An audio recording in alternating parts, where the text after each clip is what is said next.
for your job as a journalist, you know, how do you use that as a tool in a healthy way? As a journalist, I have a duty to inform people about developments, and so I'm always thinking about what's going to be beneficial for people to know. But obviously that's kind of separate from, you know, a young millennial who's going to use Twitter or Instagram. And I actually wanted to know from you, how do you think we can prepare millennials to be more responsible on social media? I recognize I come from the age of the dinosaur. But when we went to school as a dinosaur, we were taught how to write a letter. And this is a personal letter, this is an informal letter. We don't teach people what this medium is.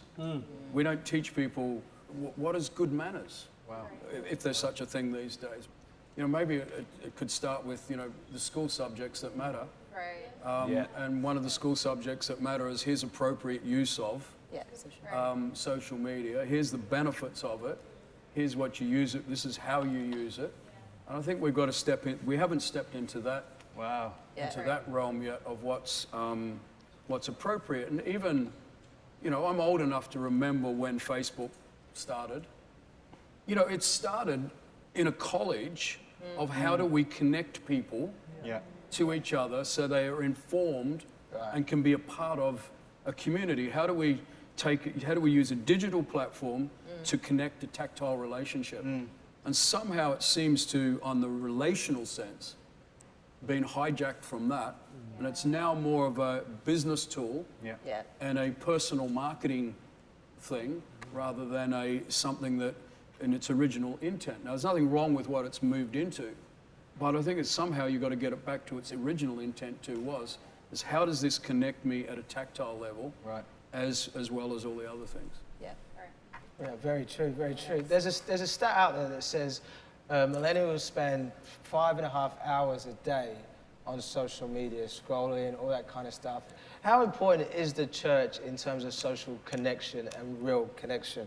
When I moved to London, I moved from Northern Ireland, which is a tiny country. So I moved into London. This city has double the amount of people in my whole country. So I was like overwhelmed as soon as I stepped into this thing. And I walked into the Dominion the first Sunday, and there was more people in the Dominion that day than I think I've probably ever seen in my life. It was just so overwhelming. And I spent a time where I only knew like 3 people in London. And that, you think that's fine, you get on with your life, but then when something happens, so let's take in context, I got mugged at one point.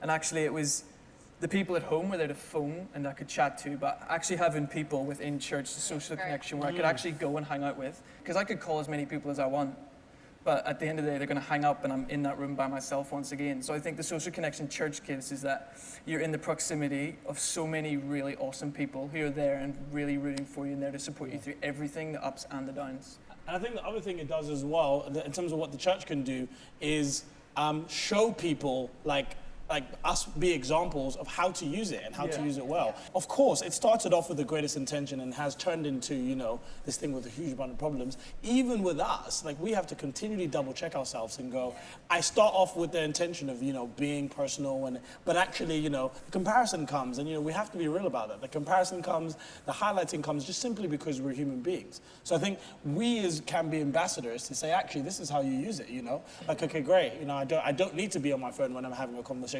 with you. Don't need to be on Instagram. Do you know what I mean? So actually being ambassadors, I think, is very important. I've found social media in like a good thing because it's a way to like celebrate people, you know? So like I find if we use social media in a right way, we can actually like post about how amazing people are doing and who we're championing and who we're supporting and use in the right way. I think people can feel good. I observe what's happening, and when you see people who've got everything from FOMO to all of the downside of the effects of use of social media, somehow they've ended up disconnected.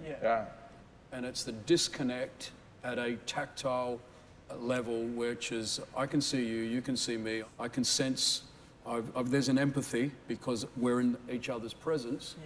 The moment that no longer exists, that's what we're created. We're created to be that way.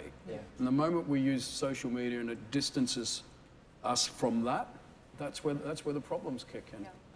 Okay, so it's time to spice it up again. We're going to do another wildcard round.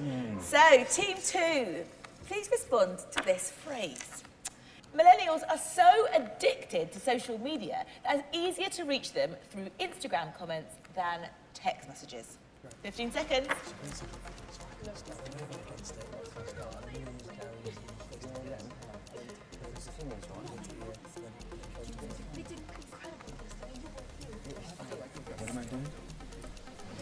Okay, off you go, team 2. So, we're going to use one of Gary's own ideas, which is around the fact that actually face-to-face communication is the first thing that should be at the forefront. So actually, we're completely disagreeing with this whole concept, because actually, face-to-face communication is the most important thing and actually provides so much context and emotional being. That's true, Harry. And do you know what? I just love when my phone rings. I love when I hear someone's voice, because I can actually get what they're saying. I can get the tone in which they're saying it. I can get the kind of way they want to approach it. Rather than a text, you can read it wrong, you can assume something. Whereas, and do you know what? Like, I love saying hi. Yeah, and off the back of that, I just fully believe that text messaging is amazing, because I can script something which is longer than the Bible, the Book of Buddha, and my dissertation at uni all put together. And you know, if there's any mistakes or anything, I can just scrub it out. But I can always, tell somebody that I really miss them and make sure that it's really personal. I think you started strong, but then one person's talking about text messaging, one person's talking about phone calls. Because Some person's talking about Buddha. I don't know. Face-to-face, then ear-to-ear, then text-to-text. Come on. Okay, because of that, you get 20 points. So at the end of the show, let's just tot up the points. Let me just get clarification. It seems like at the end of the show, team 2. You win 100 new followers each. Well done. Thank you so much for tuning in with Southpaw. We hope you've been challenged and inspired. But for now, we'll see you next time. Take care.